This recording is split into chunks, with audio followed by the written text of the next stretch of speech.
When we look at a map of the world, we're totally conditioned to see borders as these like thick, immutable lines. Right, solid line. Yeah, solid lines, like walls in a house. What happens in the kitchen stays in the kitchen. What Exact. happens in the living room stays there.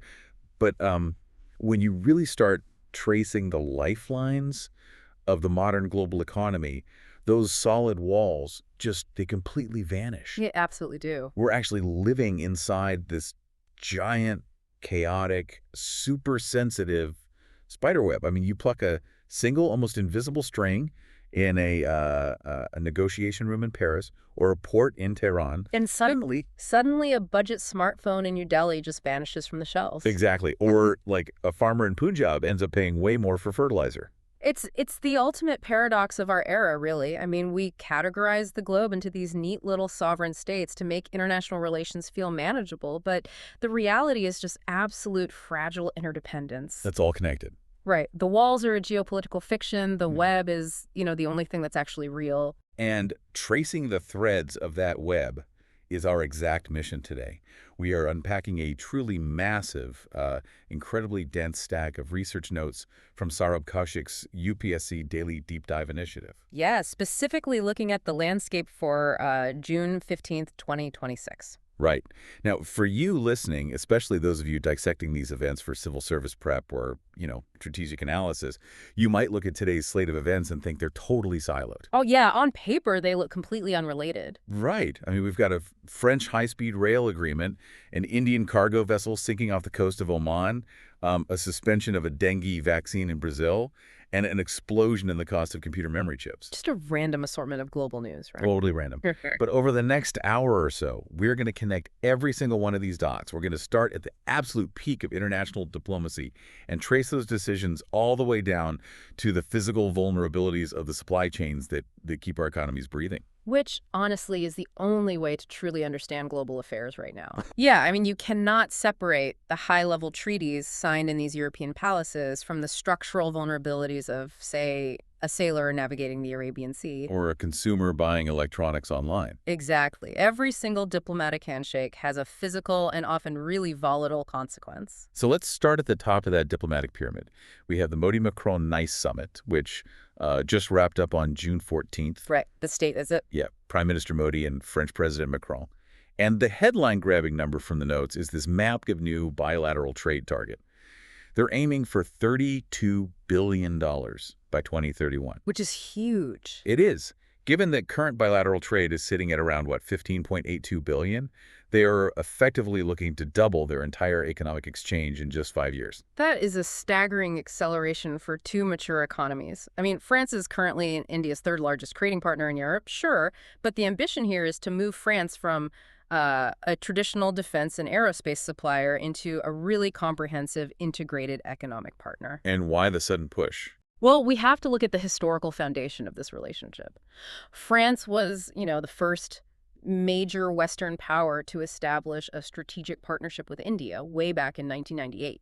Oh, wow. Right. Crucially, they stood by India after the Pokhran II nuclear tests when much of the West imposed sanctions. Right. The 1998 test. Exactly.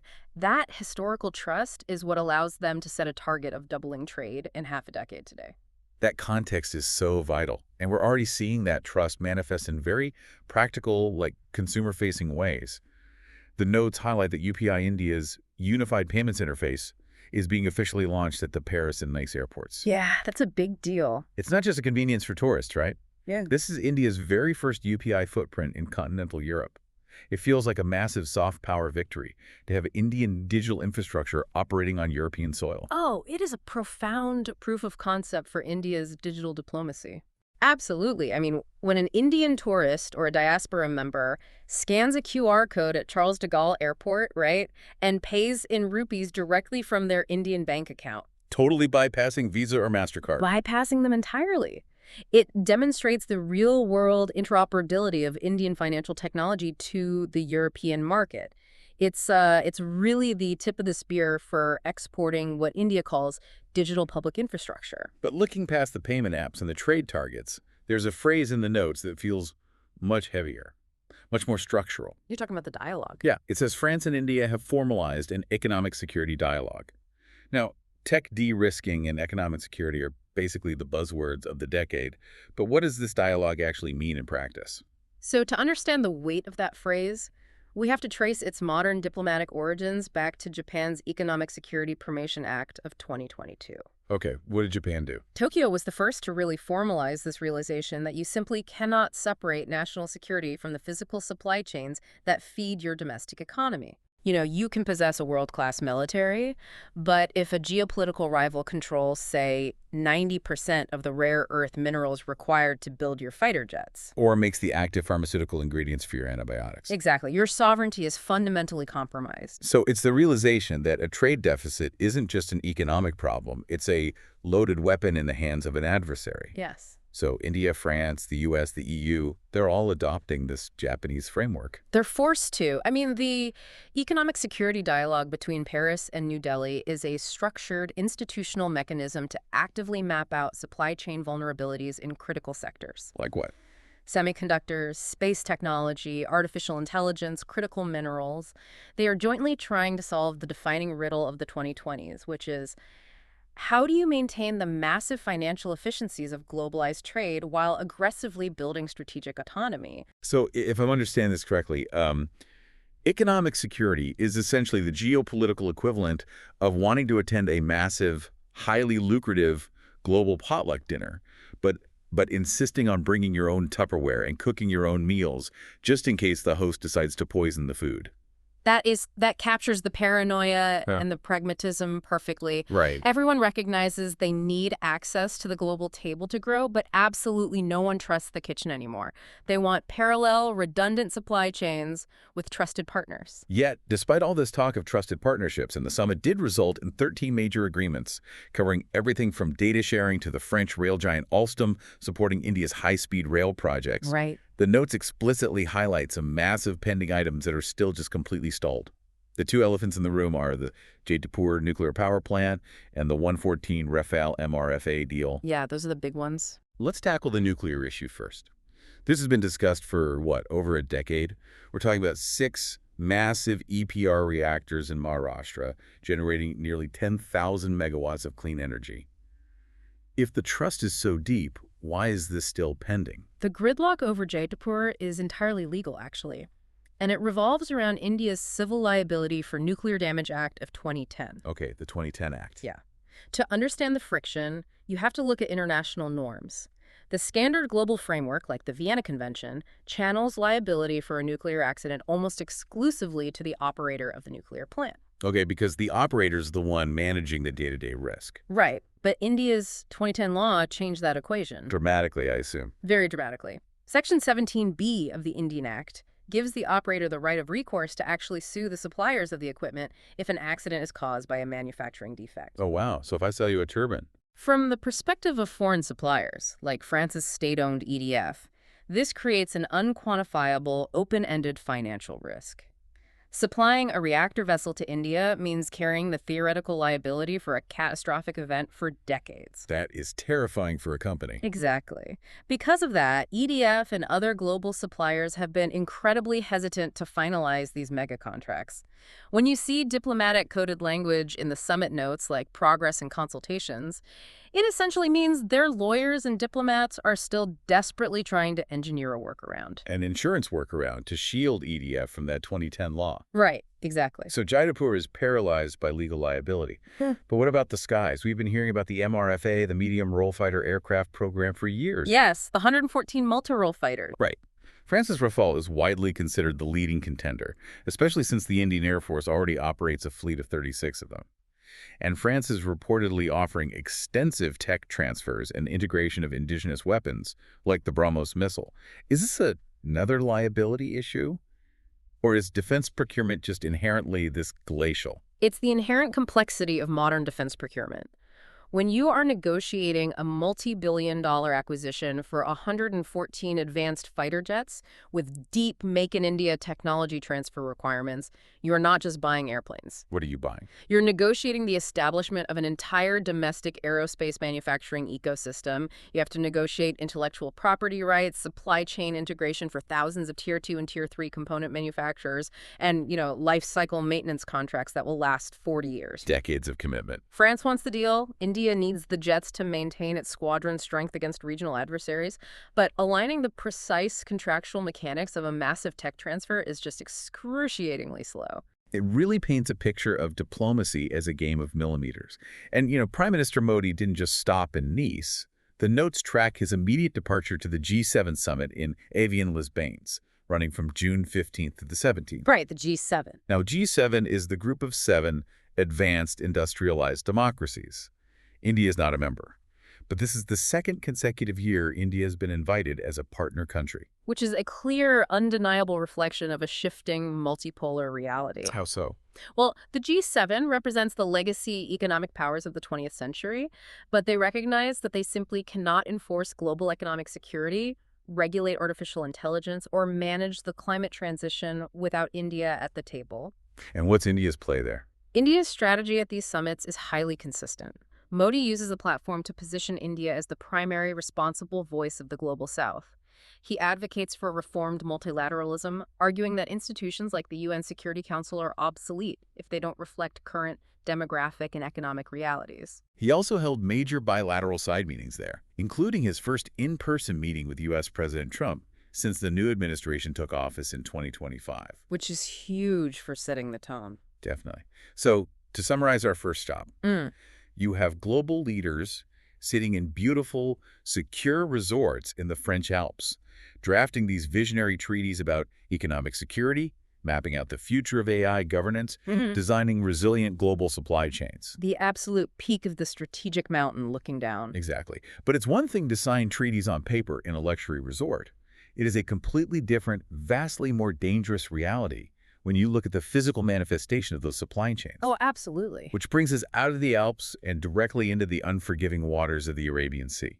This is exactly where the abstract concept of economic security meets the physical vulnerability of global trade. Right, because on June 14th, literally the exact same day Modi and Macron were shaking hands in Nice over $32 billion in trade, an Indian flag sailing vessel suffered a total engine failure and sank off the coast of Oman. Yeah, the timing is incredible. The research notes confirm that, thankfully, all crew members were rescued through a joint operation by the Omani Coast Guard and the Indian Navy. Now, an engine failure is a mechanical issue, right? It's not an act of war. But why does this specific geographic location make a routine breakdown so geopolitically significant? Because of the precise coordinates, the Gulf of Oman is the antechamber to the Strait of Hormuz. We're talking about one of the world's most vital and currently most volatile maritime choke points. The needle. Exactly. To understand the gravity, you just have to look at the geography of Hormuz. At its narrowest point, the strait is only 21 miles wide. Wow. And the actual navigable shipping lanes for massive supertankers, they are only 2 miles wide in either direction, separated by a 2-mile buffer zone. That is terrifyingly small. Through that tiny congested needle, roughly 21 million barrels of oil flow every single day. And right now, that narrow needle is surrounded by fire. It is an active conflict zone. You have acute naval tensions between the U.S. and Iran, a constant low-boil threat of asymmetric warfare, including sea mines and drone swarms, and a resurgent threat of piracy that radiated out from the Red Sea crisis over the last few years. So, when an Indian commercial vessel suffers a mechanical breakdown in the Gulf of Oman, it isn't just a stranded boat waiting for a tow. No, it is a sitting duck in one of the highest-risk neighborhoods on the planet. For a nation like India, which has over 7,500 kilometers of coastline and relies heavily on seaborne energy imports, any disruption in that specific corridor is a direct threat to the national economy. But the Indian Navy was right there.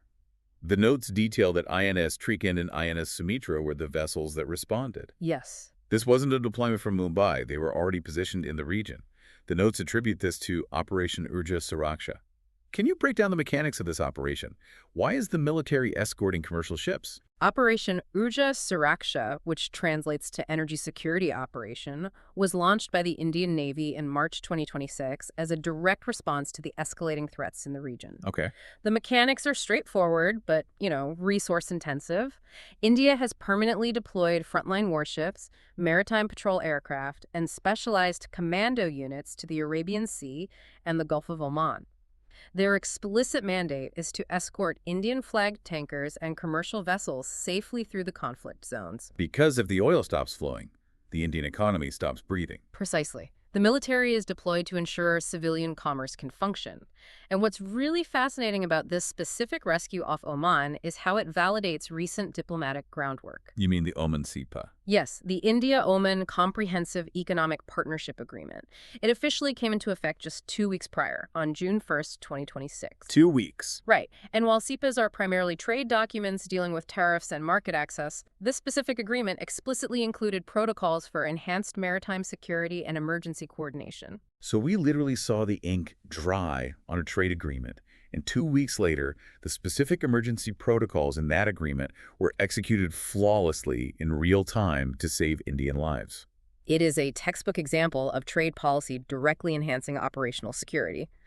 The seamless coordination between the Indian warships and the Omani Coast Guard is a testament to the trust built into that SEPA framework. Building on that, observing operations like Urja Suraksha and this rescue, I have to ask about a conceptual shift.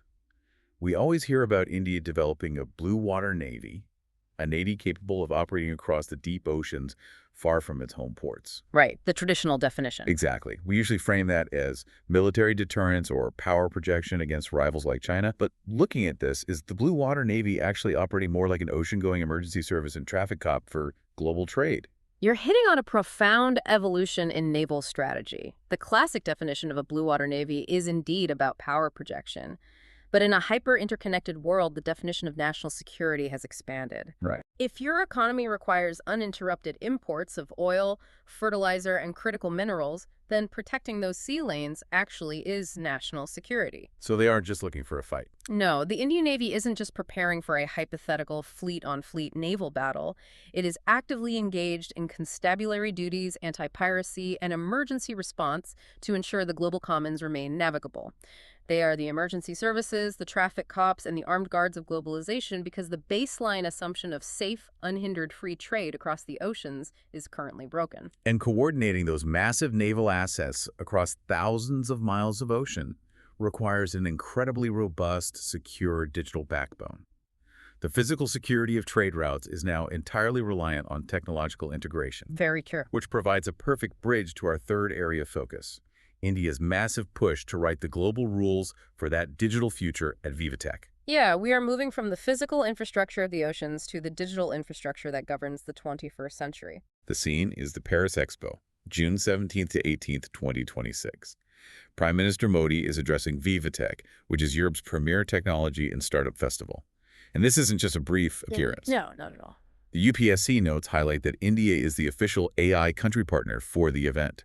They set up a massive pavilion branded Bharat Innovates, showcasing over 200 deep tech startups spanning AI, climate tech, biotechnology, and space tech. It is a highly calculated pitch. What's the goal? The objective of the Bharat Innovates Pavilion is direct high-level matchmaking. They are putting Indian deep tech founders in the exact same room as massive European venture capital firms and sovereign wealth funds. They are trying to attract capital that is actively looking to diversify away from Chinese technology ecosystems. But the core narrative Modi delivered wasn't just a simple investment pitch, was it? He focused heavily on governance, stating that the world needs technology that is inclusive, ethical, and human-centric. And the notes specifically detail something called the MANV-AI framework. Yes, MANV. What exactly is the MANV framework, and why is India pushing it at a European tech festival? So MAMAV stands for the Multinational AI Governance for Accountability and Values. This is India's proposed multilateral architecture for regulating artificial intelligence. To really understand why India is pushing it, you have to look at the global landscape of AI governance right now. Which is pretty chaotic. It's a polarized ideological battlefield. It's essentially a race to write the rule book before the technology gets completely out of control. Exactly. And there are two dominant paradigms right now. On one end of the spectrum, you have the Chinese model, highly centralized, opaque, and fundamentally designed to leverage AI for state surveillance, social control, and regime security. Right. And the other end. On the other end, you have the U.S. model, which is heavily driven by Silicon Valley. It's a laissez-faire approach, where the development of AI is dictated by corporate profit margins and the race for market dominance, with regulation constantly lagging years behind innovation. So, global technology is currently trapped between the authoritarian surveillance state and the unrestrained corporate monopoly. That is exactly the narrative India is capitalizing on. India is positioning the MANA framework as the democratic, ethical middle ground. Did they give examples? Yes, at VivaTech, Modi highlighted very specific, tangible use cases of AI in India to prove this point. He talked about Kisan Sahayak providing predictive AI for farmers, SUVAs using AI to translate legal judgments and manage judicial backlogs, and Pashini breaking down language barriers across India's immense linguistic diversity. So it's about solving actual problems. Right. The message to the world is, we don't use AI to spy on our citizens, and we don't just use it to optimize ad clicks. We are building AI as a public good to solve massive population-scale developmental challenges. And that philosophy of technology as a public good brings us to the next massive concept in the notes, DPI diplomacy. We touched on UPI at the French airports, but digital public infrastructure is much broader than just a payment app, right? Far broader. DPI is arguably India's most successful structural export of the decade. The concept of digital public infrastructure involves building foundational digital systems like Aadhaar for universal digital identity, UPI for instant, zero-cost payments, and DigiLocker for verifiable credential storage as open-source, interoperable public goods. Like digital highways. Exactly. Think of them like digital highways. Just as the government builds physical roads to allow private businesses to trade and citizens to move, the Indian state built digital highways. And the results are empirical. What do the numbers say? The World Bank notes that India's DPI architecture has fundamentally transformed financial inclusion. It's saving the exchequer an estimated 30% in social service delivery costs by implementing direct benefit transfers that completely bypass intermediaries and eliminate ghost beneficiaries. And now India is actively exporting this model. The notes indicate that variations of the India stack are being adopted in over 50 countries, primarily in the global south. Yes.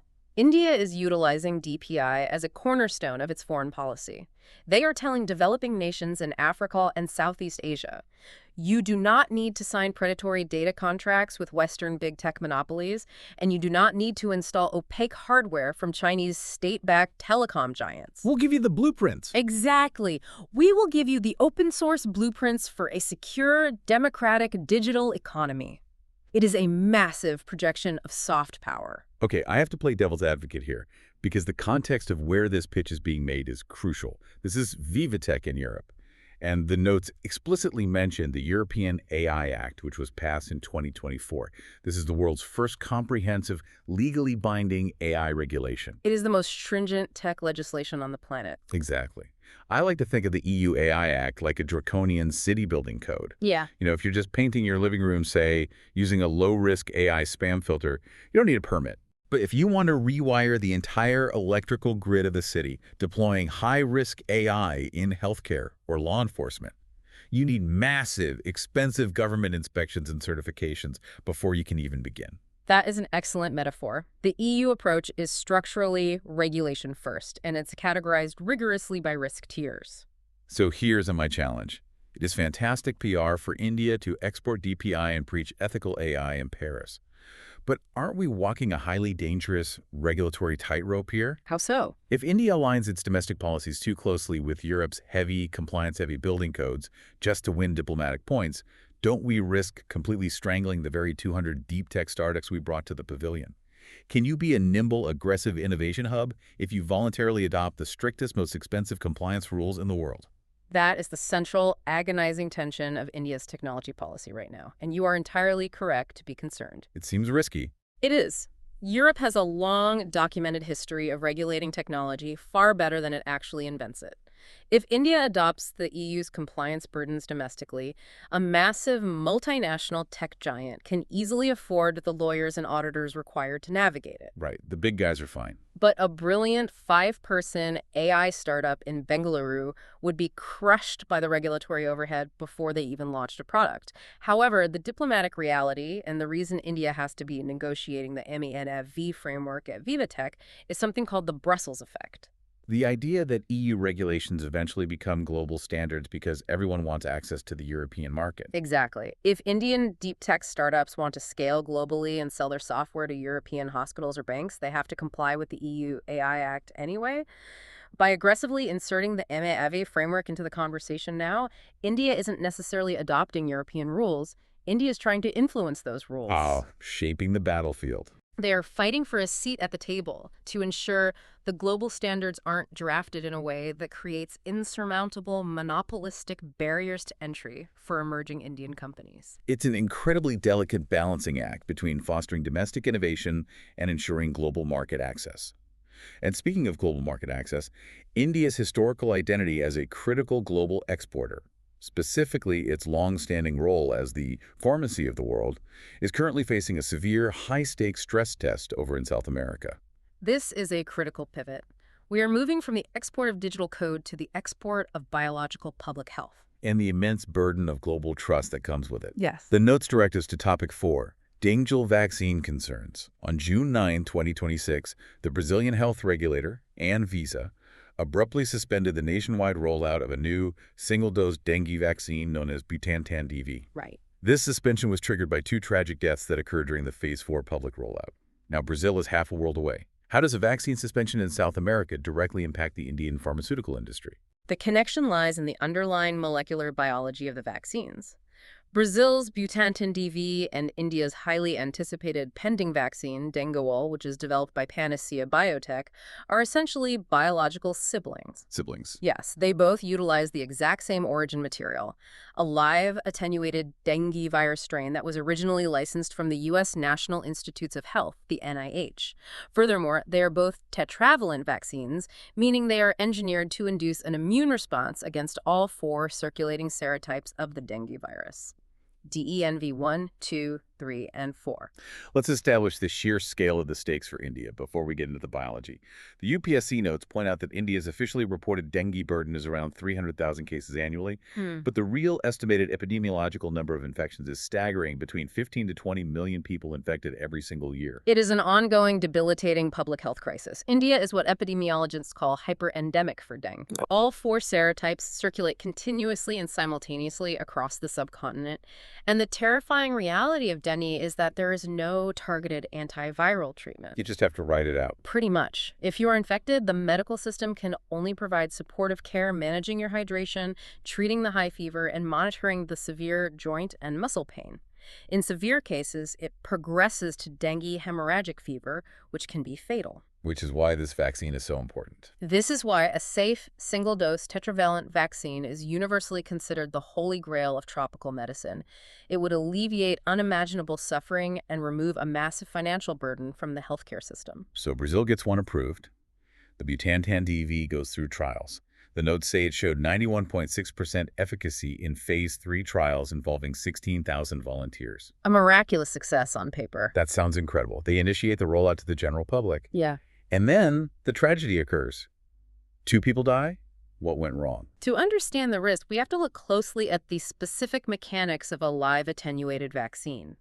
Many modern vaccines use an inactivated or dead virus, or sometimes just a synthesized piece of a viral protein, like the mRNA vaccines for COVID. But this is different. Fundamentally different. A live attenuated vaccine uses the actual living replicating virus. But it's weakened, right? Yes. The virus is biologically altered or attenuated in a lab so that it can still infect cells and replicate enough to trigger a massive, highly effective immune response. But it lacks the strength to actually cause the full-blown disease in a healthy person. Okay, so what's the upside? The profound advantage of this method is that it closely mimics a natural infection, which often results in robust, lifelong immunity with just a single dose. I try to picture a live attenuated vaccine like adopting a tamed wolf as a guard dog. I like that. right? 99.9% of the time. It's brilliant. It does exactly what you need it to do. It protects the house, and it's perfectly safe. But because it is fundamentally still a living wild animal at its core, there is always this microscopic inherent risk that one day, under the wrong circumstances, it remembers it's a wolf. That is a phenomenal, highly accurate analogy. In virology, that rare scenario where the wolf remembers its nature is called reversion to virulence. It's reversion to virulence. It is a known theoretical risk with all live attenuated vaccines. Occasionally, particularly if the vaccine is administered to someone whose immune system is severely compromised or uniquely vulnerable, the weakened virus can mutate back into a pathogenic form and actually induce the severe disease it was engineered to prevent. So the active investigation in Brazil is trying to ascertain if these 2 deaths were a result of the vaccine reverting or if they were entirely unrelated tragic coincidences. Precisely. You have to remember the statistics of a Phase 4 rollout. Phase 3 is a controlled clinical trial with 16,000 carefully monitored volunteers. Phase 4 is post-market surveillance in the real world. Millions of people. When you inject millions of people with anything, a certain number of those people are going to get sick and pass away shortly afterward from entirely unrelated causes, heart attacks, underlying undiagnosed conditions, other infections. It is statistically inevitable. Correlation doesn't equal causation. Right. The immense, agonizing challenge for Brazil's regulator, Anvisa, is determining causality. Did the live attenuated vaccine cause the fatal complication, or did the patient succumb to a different illness that just happened to coincide with the vaccination schedule? And this places an enormous, incredibly tense spotlight on India's Central Drugs Standard Control Organization, the CDSCO. Because India's DengiAll is currently sitting on their desk awaiting approval. The strain is identical. How did the CDSPO proceed? How do they prove to the Indian public that the deaths in Brazil were anomalies? Or worse, how do they verify if the strain itself is inherently flawed? This is the critical mechanism of global pharmacovigilance. Because Anvisa acted aggressively to suspend the rollout, it triggers a mandatory global safety alert. The CDSCO cannot simply proceed with business as usual. They have to hit pause. They are legally and ethically obligated to pause and demand the raw, granular investigation data directly from Brazil. If the Brazilian authorities conclude that those deaths were causally linked to the live attenuated nature of the NIH strain, then India's DengiAll triggers the exact same red flag safety signal. The CDSCO will be forced to conduct exhaustive, independent risk-benefit modeling, and this is a vulnerable moment for the Indian regulator. Historically, the CDSCO has faced criticism from global health bodies for occasionally expediting drug approvals without sufficiently rigorous, independent domestic trial verification. The evaluation of DengiAll is going to be a highly visible zero margin for error test of their regulatory integrity. Especially because the historical shadow looming over dengue vaccines is so dark. The research notes explicitly bring up the precedent of dengue. Yes. Dengue, developed by Sanofi, is one of the most harrowing cautionary tales in modern public health. It was a massive breakthrough, approved around 2015, but during the large-scale rollout, particularly in the Philippines, a horrifying biological quirk was discovered related to something called antibody-dependent enhancement, or ADE. What is AD? Dengue is unique because getting infected once doesn't protect you from the other serotypes. In fact, a second infection is often much worse. With dengue, researchers discovered that if you administered the vaccine to a child who was seronegative, meaning they had never been naturally exposed to dengue before the vaccine acted as their first exposure. Okay, so it primed them. It primed their immune system incorrectly. When those vaccinated children later encountered the real wild virus, their bodies suffered a severe, deadly immune overreaction. Several children died, the vaccine was abruptly pulled from school programs, and the ensuing political scandal fundamentally decimated public trust in all vaccines in the region for years. Wow. No regulator on Earth wants to authorize the next dengue. The stakes are quite literally life and death. And it highlights a fascinating symmetry in our interconnected web. Just as the Indian government relies on the diligence of Brazilian health regulators to protect Indian citizens from a microscopic viral threat, hundreds of thousands of Indian citizens working abroad are relying on incredibly fragile, often dysfunctional international legal frameworks to stay safe from physical geopolitical threats. That's a great point. Which brings us to the fifth major point in the notes: a strategic analysis of seafarer protection. We are shifting focus to the human cost of maintaining the global supply chains we've been discussing. We touched on maritime security earlier with Operation Urja Suraksha, but let's look at the human element. India boasts the world's second-largest pool of international maritime workers. We have over 240,000 Indian seafarers crewing the vessels that keep global trade moving. That's a huge workforce.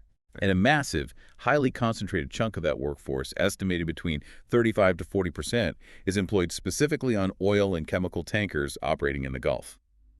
The UPSC notes present a chilling statistic. Since February 2026, 3 different commercial ships crewed primarily by Indians have been either attacked by asymmetric forces or intercepted by U.S. naval forces in the Gulf. The Indian Ministry of External Affairs has issued statements calling these incidents unacceptable. But diplomatic condemnations do not provide physical armor. These attacks reveal a massive structural vulnerability in how global labor is managed and protected on the high seas. It is a persistent jurisdictional nightmare. Why is it so complicated? Well, normally if an Indian citizen is in distress in a foreign country, the Indian embassy in that nation can invoke diplomatic protocols to intervene or assist. But the oceans do not work like terra firma. Maritime law is uniquely and deliberately complicated.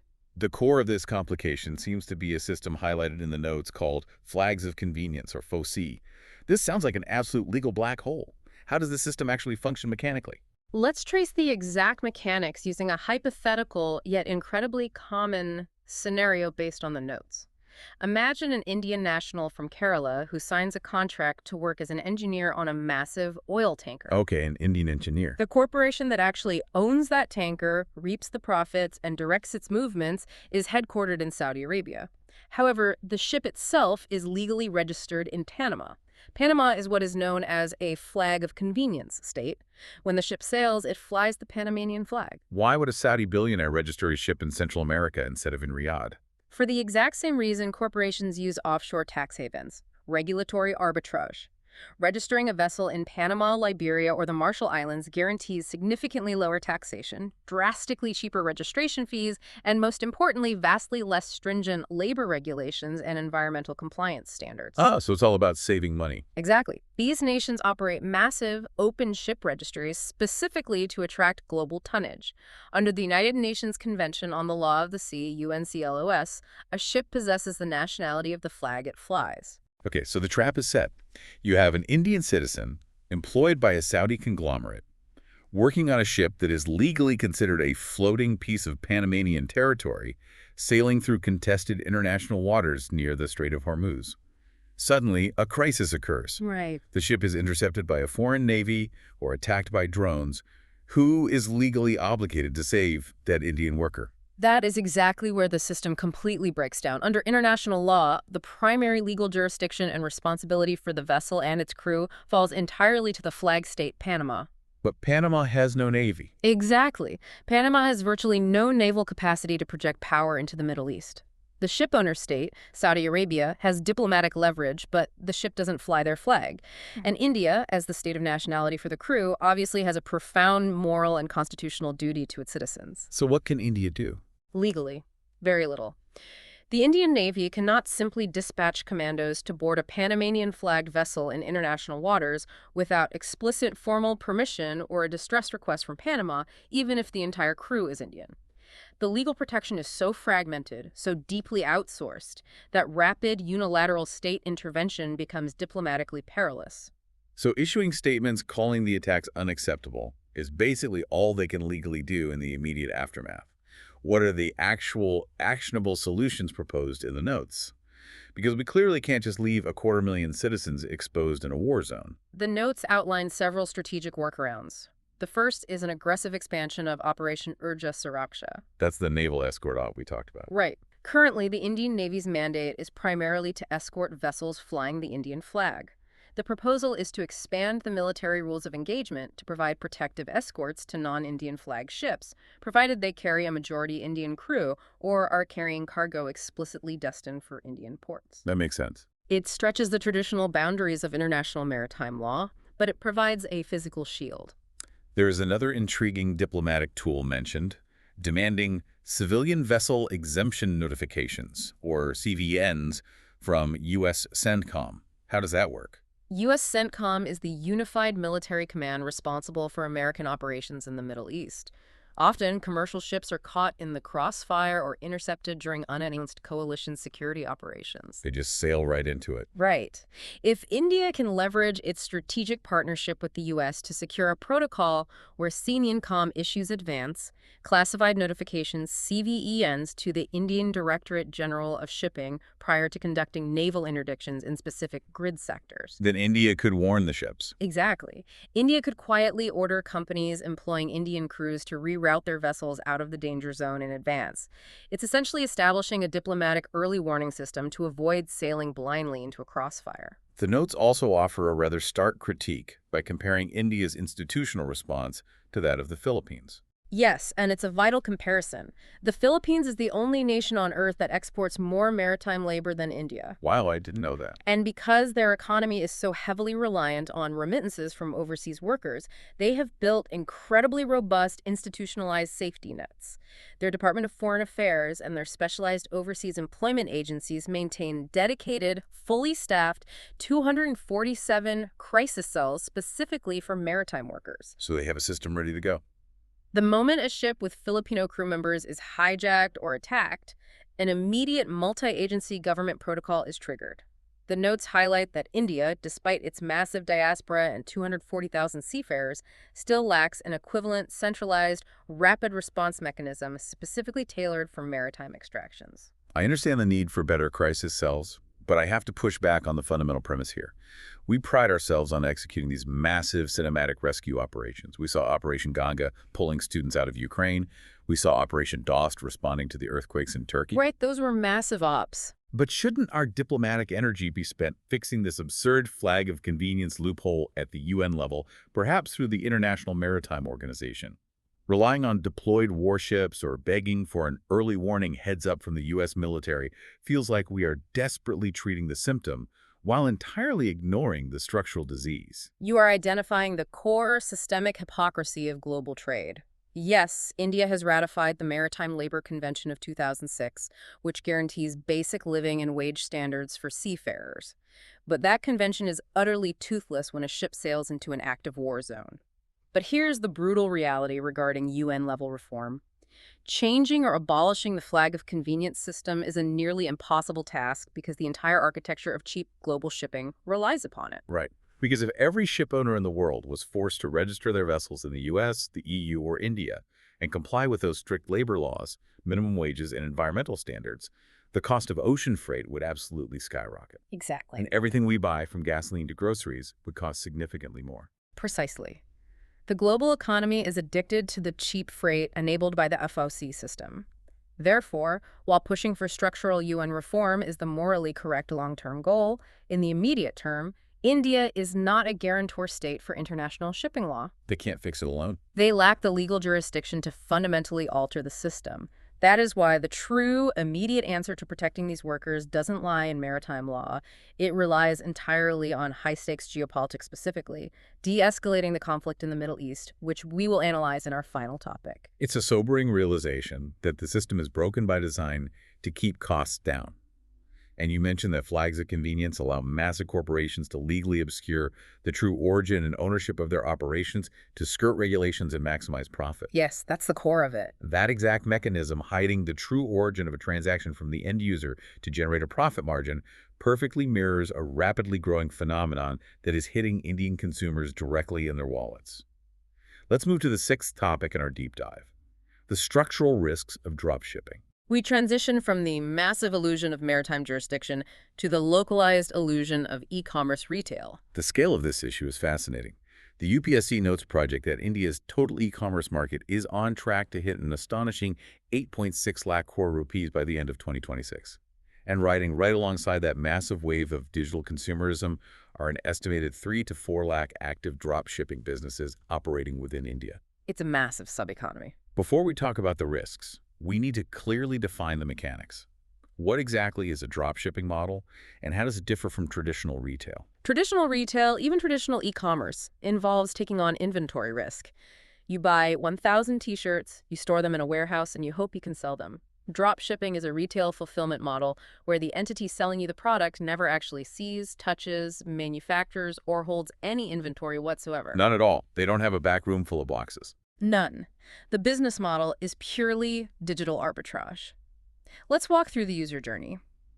Say you are scrolling through Instagram and you see a highly targeted, beautifully designed ad for a new tech gadget, let's say a wireless charger, from an account called Mumbai Tech Innovations. Sounds legit. Right, the storefront looks premium, the marketing copy is slick.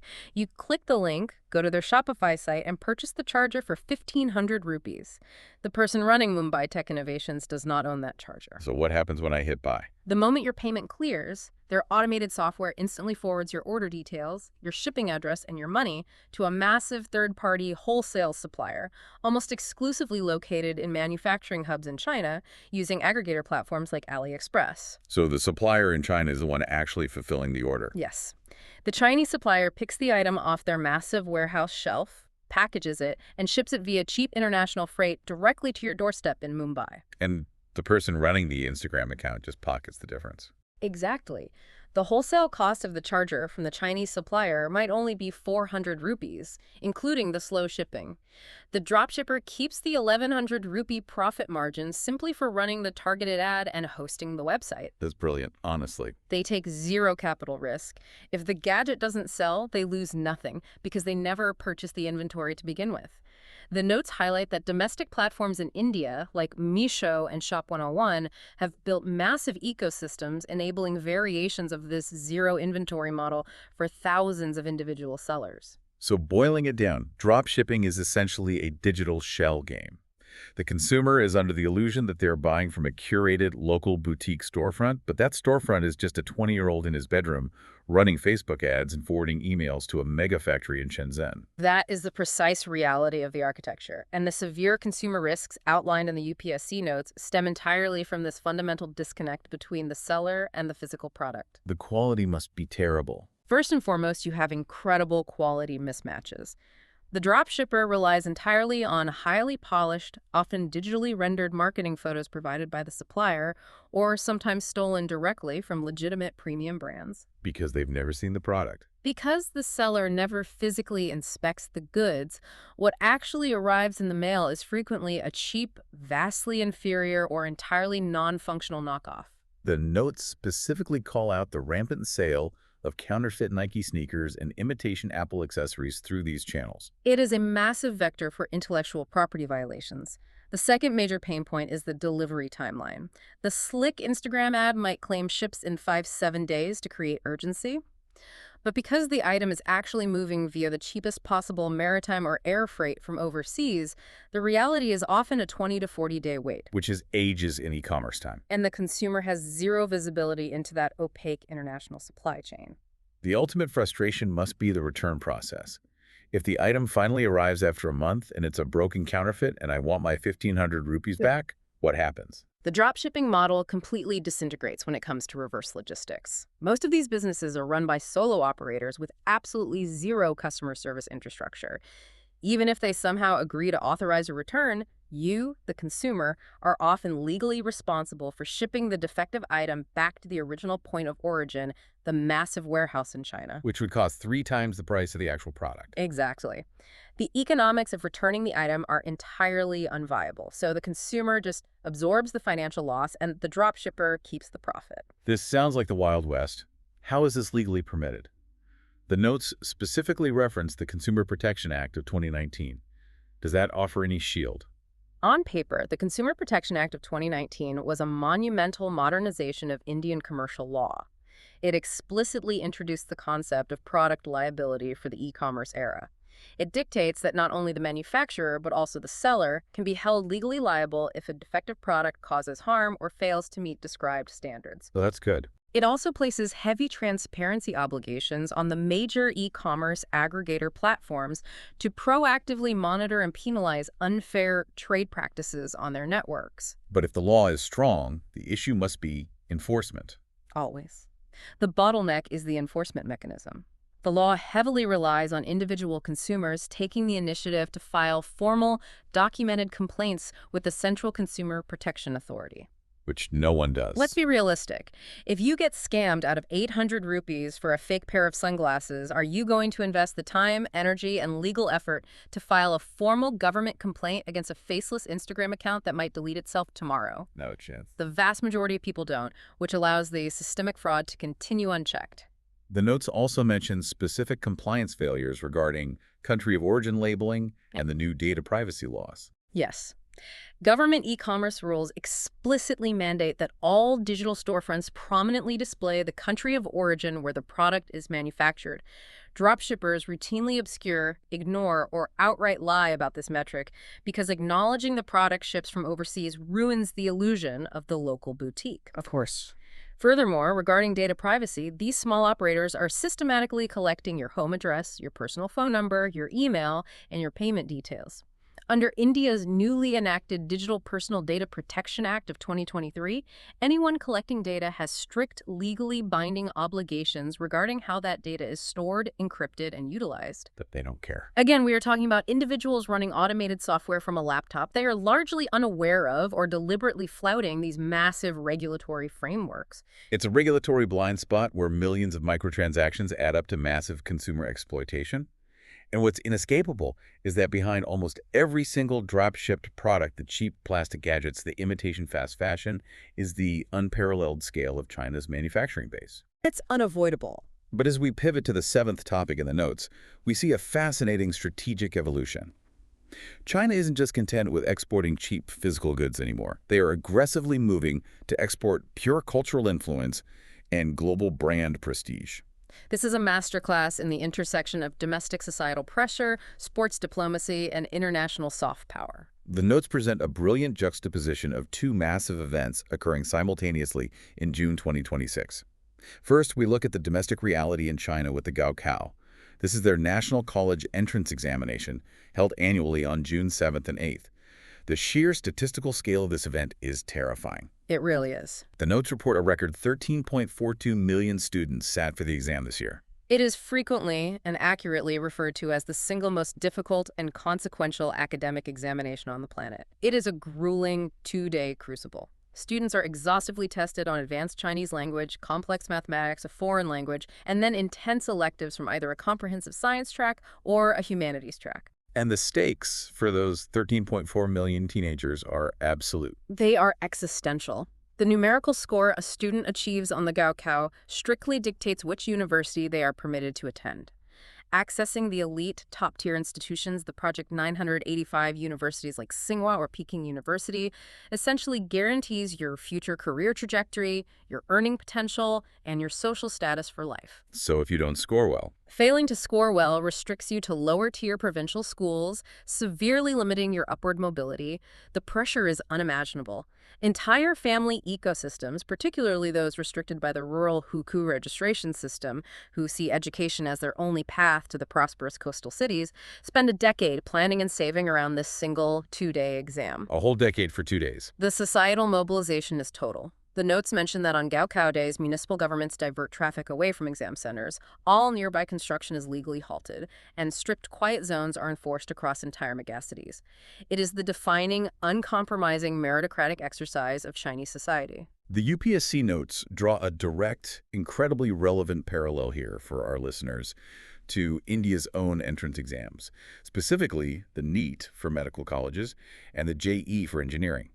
This structural comparison is highly instructive. Both the Chinese and Indian systems suffer from the exact same crisis of scale, utilizing a single, high-stakes, hyper-competitive examination as the sole bottleneck for massive social mobility. It creates a massive industry, too. Exactly. And in both nations, this pressure inevitably spawns an exploitative, multi-billion-dollar shadow education industry.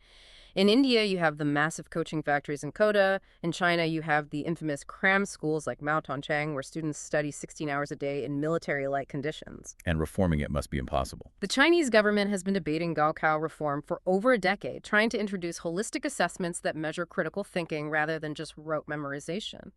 But when an examination system is the primary tool for allocating opportunity among 1.4 billion people, overhauling its core mechanics is like trying to change the engine of a commercial airliner while it's in mid-flight. So on one hand, you have this Intense pressure cooker domestic reality where millions of youths are grinding through a brutal meritocracy. But then the notes pivot sharply to contrast this internal pressure with China's external global commercial presence at the FIFA World Cup 2026. The contrast is fascinating. The tournament is currently underway, co-hosted by the USA, Canada, and Mexico. Here's the mind-bending punchline. The Chinese national football team did not even qualify for this World Cup. They're currently ranked somewhere around 89th globally. They're not on the pitch.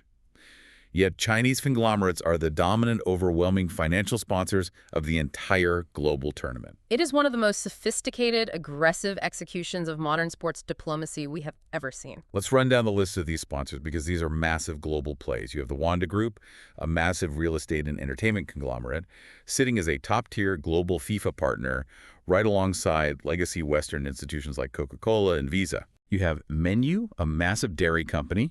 You have Alipay, which is aggressively stepping in as the official payment partner, directly challenging Visa's global dominance. And then you have a slew of high-tech electronics and EV brands, Hisense, TCL, and BYD. Collectively, industry analysts estimate these Chinese firms are spending over $1.5 billion for this specific sponsorship cycle, completely outspending traditional Western legacy brands.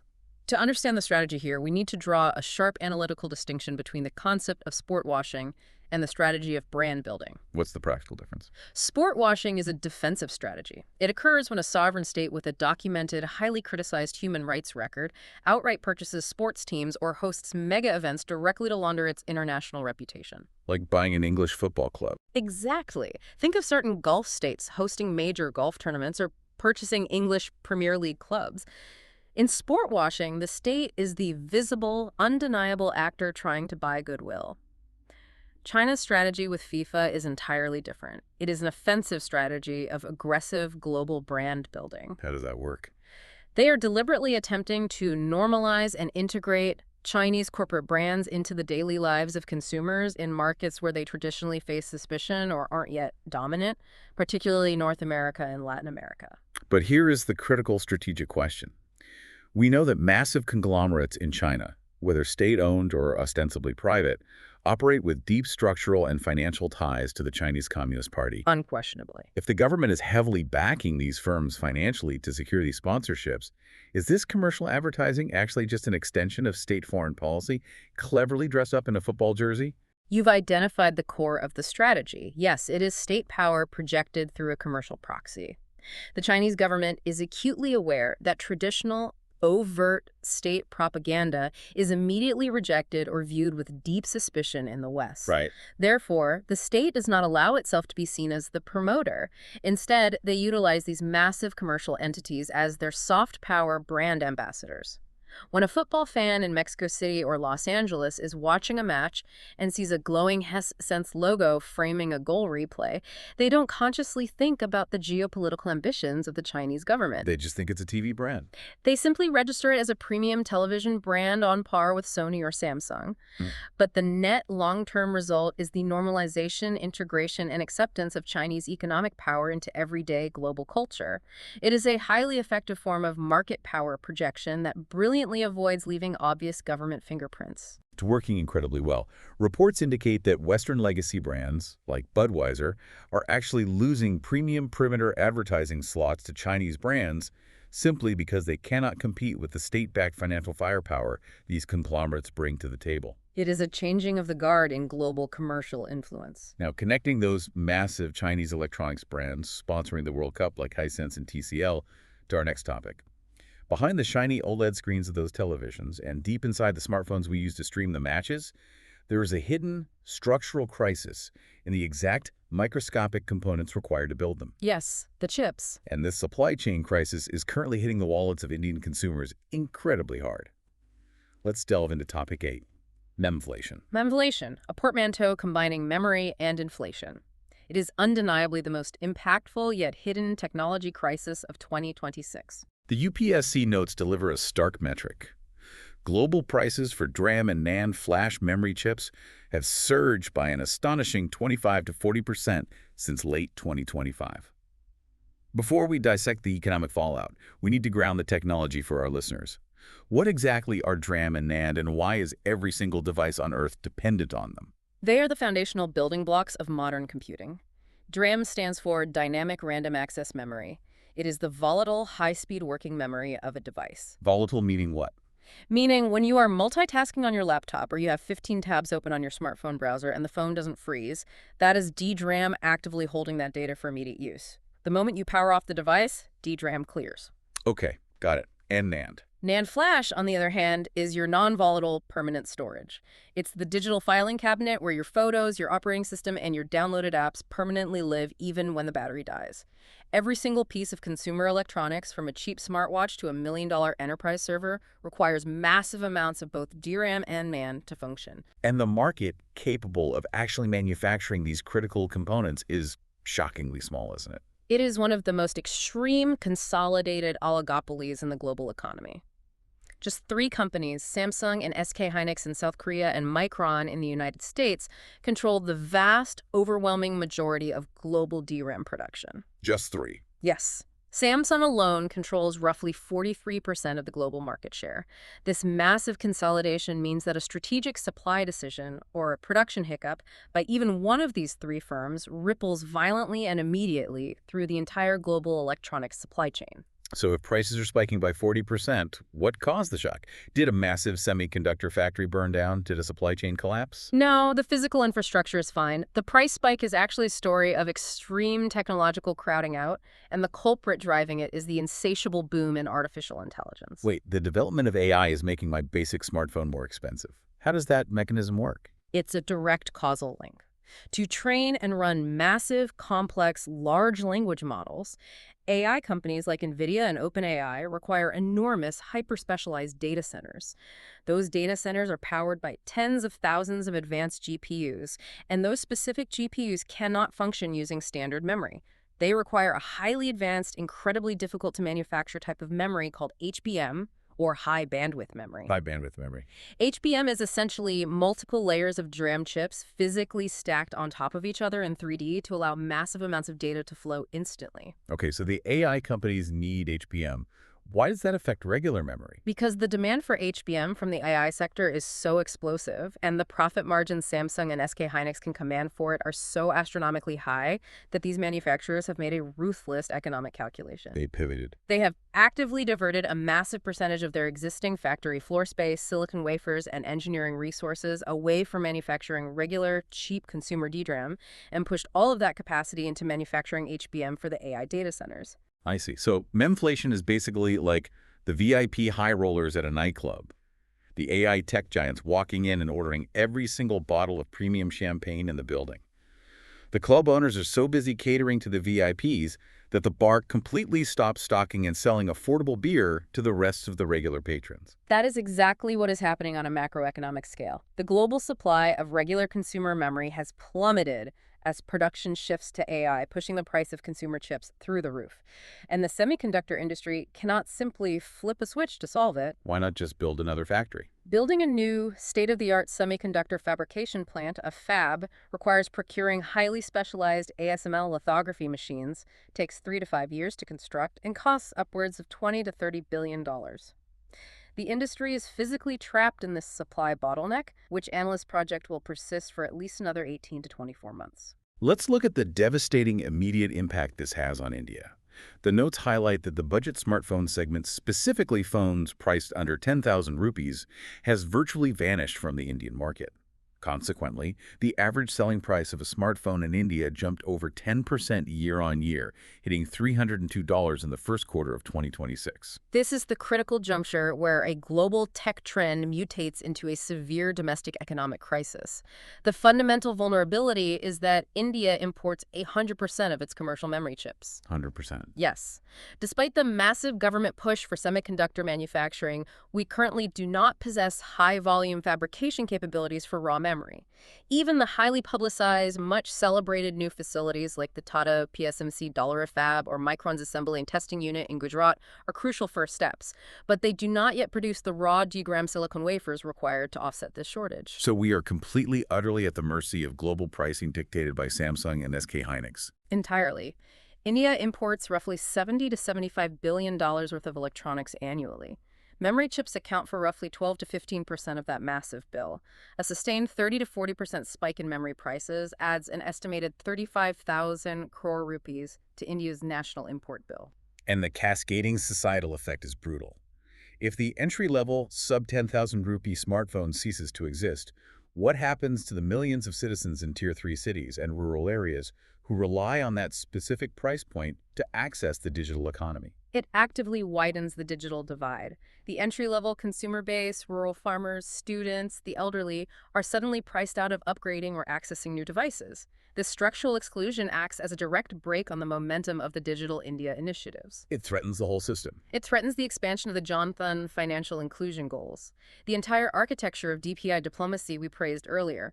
UPI, Aadhaar, is entirely dependent on the citizen possessing an affordable smartphone to access it.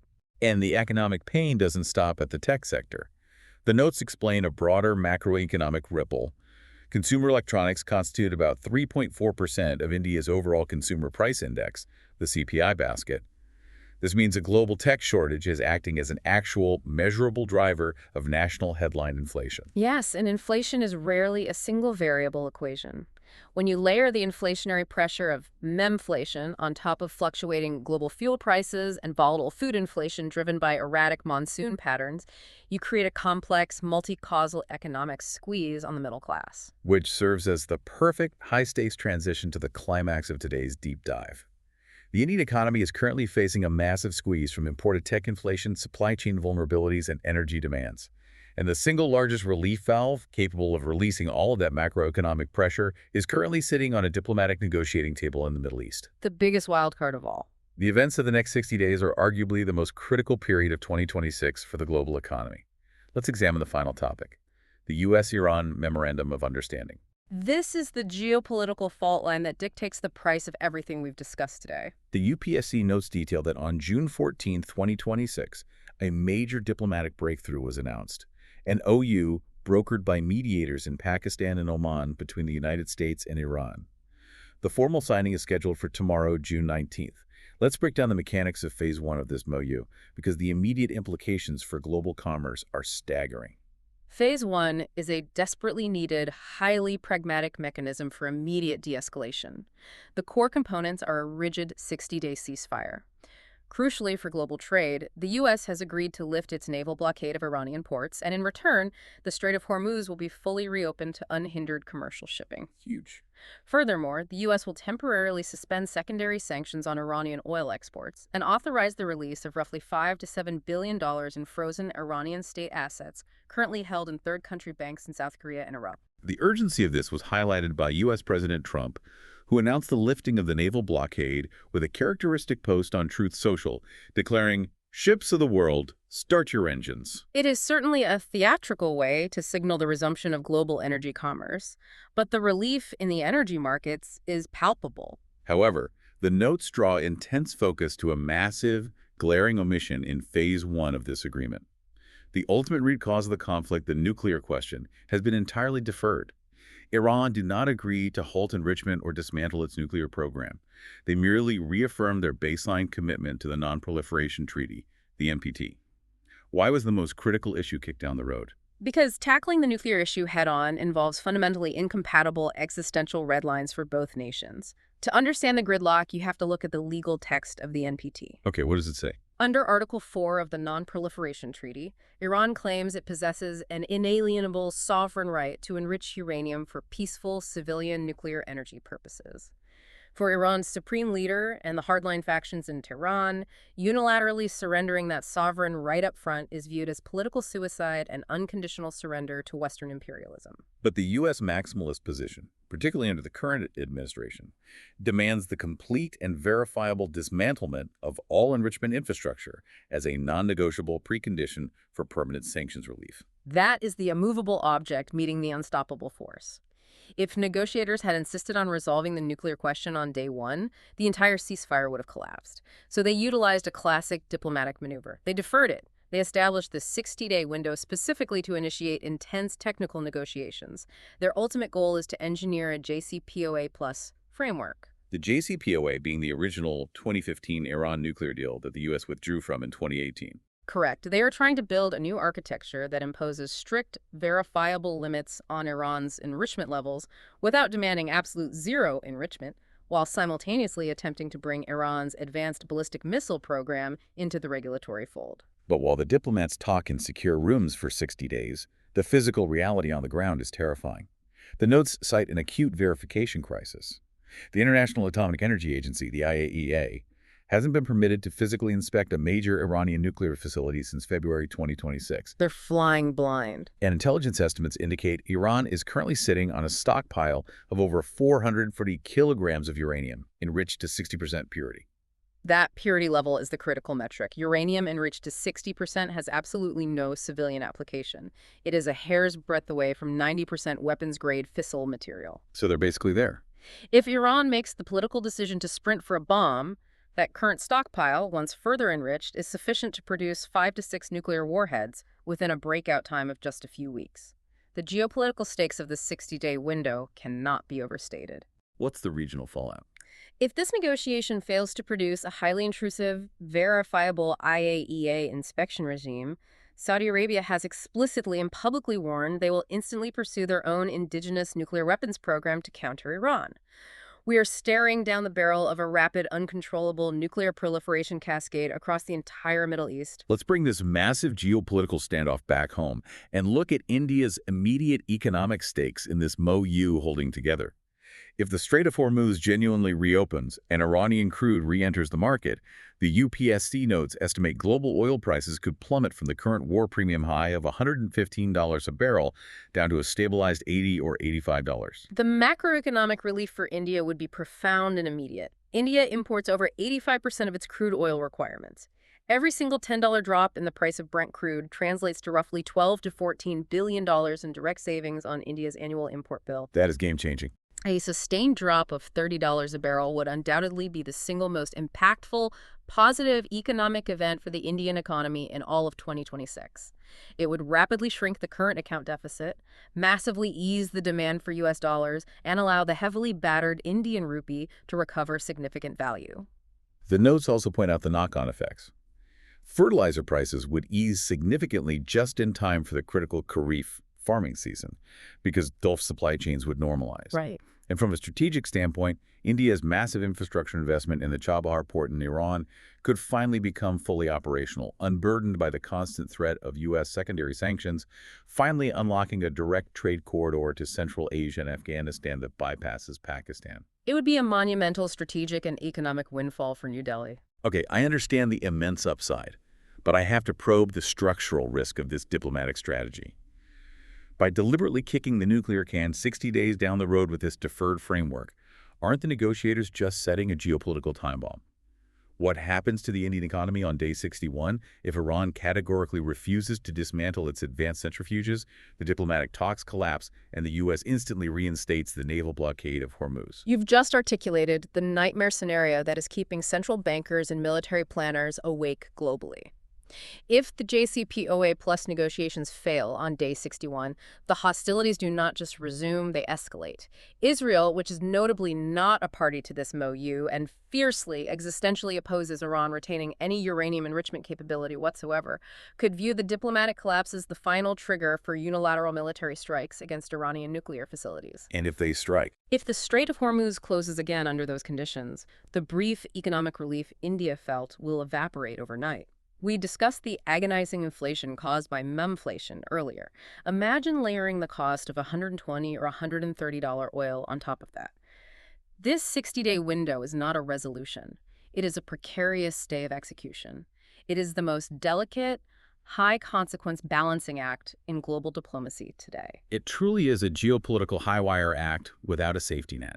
And that precarious balance brings us to the end of our journey through today's notes. Over the last hour, we started at the pristine, highly orchestrated diplomatic tables in the French Alps, analyzing billion-dollar trade targets and nuclear liability laws. We waded into the dangerous contested waters off the coast of Oman to see the physical realities of maritime security. We covered a lot of ground. We really did. We explored the export of India's digital public infrastructure at Vivatech, the complex biology and regulatory terror of live attenuated dengue vaccines, the legal black holes protecting international shipping, The hidden globalized supply chains of Instagram dropshippers, the massive cultural dominance of Chinese corporate sponsors at the FIFA World Cup, the AI-driven inflation of our everyday electronics, and finally, a ticking 60-day nuclear clock in the Middle East that holds the global economy hostage. And as we stated at the very beginning, it all loops back perfectly. Every single one of these 9 topics, which appear completely isolated on the surface, are inextricably structurally linked. Before we wrap up, I want to leave you listening, especially those of you preparing for exams or analyzing global trends, with a final overarching thought to mull over, building on everything we've dissected today. Consider the ultimate irony of our modern globalized system. The very mechanisms that were brilliantly designed to make global capitalism seamless and hyper-efficient, like flags of convenience allowing corporations to move massive cargo ships cheaply, or drop shipping platforms allowing instant retail sales without the burden of inventory, are the exact same tools that systematically strip away legal accountability, human safety, and consumer protection when things inevitably go wrong. As an informed citizen, you have to confront a difficult question. When everything from the price of the smartphone in your pocket to your country's foundational energy security is dictated by opaque decisions made in Silicon Valley server farms or by 60-day diplomatic ultimatums drafted in Tehran and Washington, does true strategic autonomy even exist for any nation anymore? Or is the concept of a sovereign, independent state just a comforting illusion we tell ourselves to feel secure inside the spiderweb? That is a deeply unsettling yet absolutely essential question that will definitely stick with you long after this deep dive ends. Thank you for joining us as we unpack the June 15th UPSC notes. We hope we've helped you see the underlying architecture of the world a little more clearly today. The next time you look at a map, don't just look at the thick borders and the walls separating the colors. Look deeper. Look for the spiderweb. Look for the invisible, highly volatile threads pulling everything together. Stay curious, keep questioning the hidden supply chains operating in your own life, and we'll see you on the next deep dive.